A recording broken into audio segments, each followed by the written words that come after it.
Hello everyone, আসসালামু আলাইকুম। প্রত্যেক কৃষকের জন্য একটা সুষম সময় হচ্ছে এই ফেব্রুয়ারি মাস এবং মার্চ মাস। এখন থেকে প্রত্যেক বাগানীর তার বাগানে এখন থেকে ফুল ফল আসা শুরু হয়ে যায় এবং এটা অবশ্যই কৃষকের জন্য একটা সুষম সময় এবং কৃষক অবশ্যই এক্ষেত্রে খুশি হয়ে থাকে। তো ঠিক এমনই একটি বাগান, সেটা হচ্ছে মাল্টা বাগান। এখন ফুল আসার সময়, কারণ গাছগুলো কিছুদিন আগে ডরমেন্সি পিরিয়ডে থাকার কারণে গাছগুলো সব ঘুমন্ত অবস্থায় ছিল এবং এখন গাছগুলো জাগ্রত অবস্থায় এসেছে এবং সেই সাথে ফুল নিয়ে এসেছে, যেটা আমাদের আনন্দের একটা বিষয়। তো সেই জন্য আজকে আমরা বাগানে এসেছি।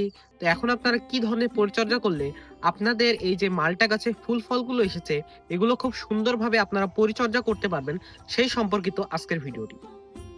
তো যদি লক্ষ্য করুন, ডাল ফেটে ফেটে এখন খুব সুন্দরভাবে ফুল ফল আসা শুরু হয়ে গেছে।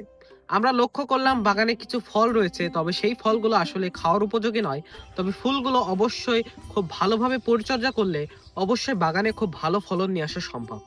এবং সেই সাথে বাগানে লক্ষ্য করলাম যে বাগানি তার গাছের গোড়ায় চুন ব্যবহার করেছে যাতে তার গাছগুলো ফেটে না যায়।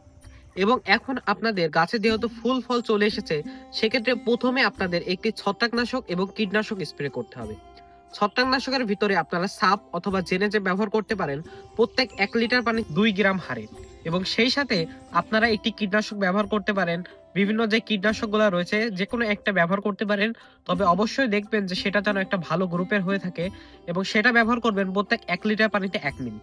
এবং সেটা প্রয়োগের ঠিক আপনাদের 7 দিন পরে অথবা 10 দিন পরে আপনারা যে কোনো একটা পিজিআর স্প্রে করতে পারেন, যেমন প্লানোফিক্স রয়েছে, সেটা আপনারা প্রত্যেক 3 লিটার পানিতে 1 মিলি, অথবা আপনারা ব্যবহার করতে পারেন ফ্লোরা প্রত্যেক 1 লিটার পানিতে এক 1 মিলি, এবং সেই সাথে বায়োফার্টি ব্যবহার করতে পারেন প্রত্যেক 1 লিটার পানিতে 1 মিলি, এবং তার সাথে যে কোনো একটা সুলুবরণ ব্যবহার করতে পারেন প্রত্যেক 1 লিটার পানিতে 2 গ্রাম।